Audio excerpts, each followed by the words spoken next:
Well, the first time I knew I was actually addicted to, I was just having fun. I liked the feeling.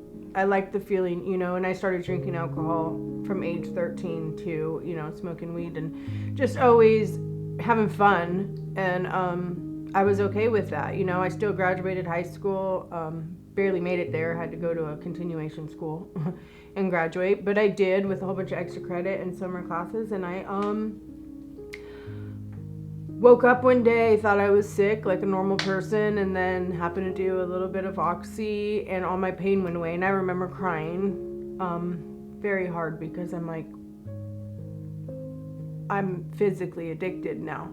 Like, I've been doing it so much, and I was 17 when that happened.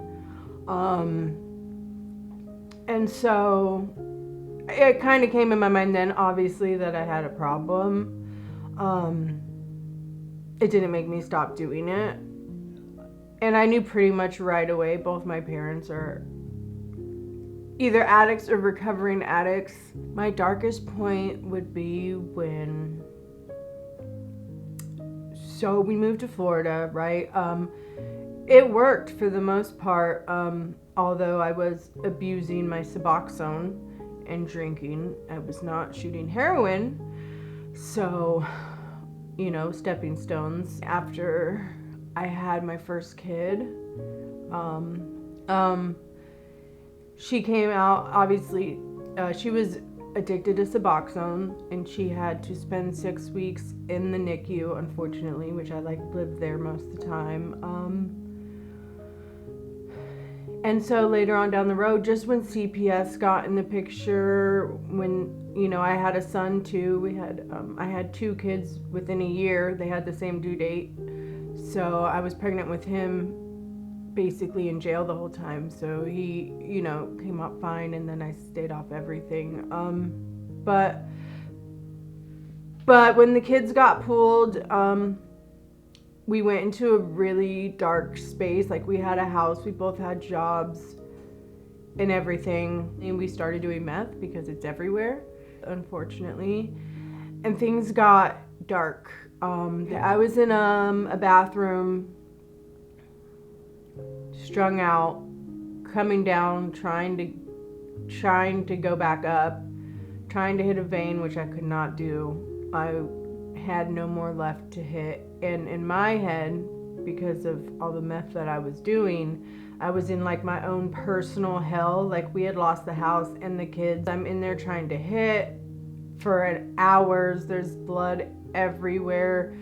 Very hopeless, very dark, just stabbing myself over and over again for nothing, and not being able to get high enough to cover up anything that was going on.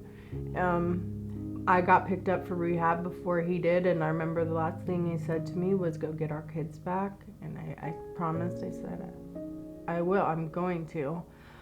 And I went to rehab for 6 months, 9 months, and then I found Sober Living at Foundations to Freedom. But I got into Foundations of Freedom. I stayed dedicated. I turned it around, got a job, got a car, got off probation, ended up getting my kids back, and they just, we moved into our very own place about 2 months ago.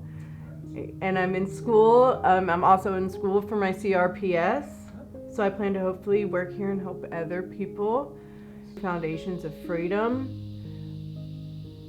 is what's been my savior so far, and what has helped so far. So I don't know what the future is going to hold, but I know right now I'm content, I'm happy, I have my kids. I never thought I would be where I'm at today. I have been clean for about 20 months. No one's beyond help, because if someone was too far gone, I promise you it was me, and I never thought that I would be sitting here today. But I just didn't take the suggestions, or I didn't want to, and I didn't want to change. So as soon as I did, if you want to change, there is an answer and a door for you to step through every step of the way. You just have to find it, and people will help you get there. And it's been my saving grace.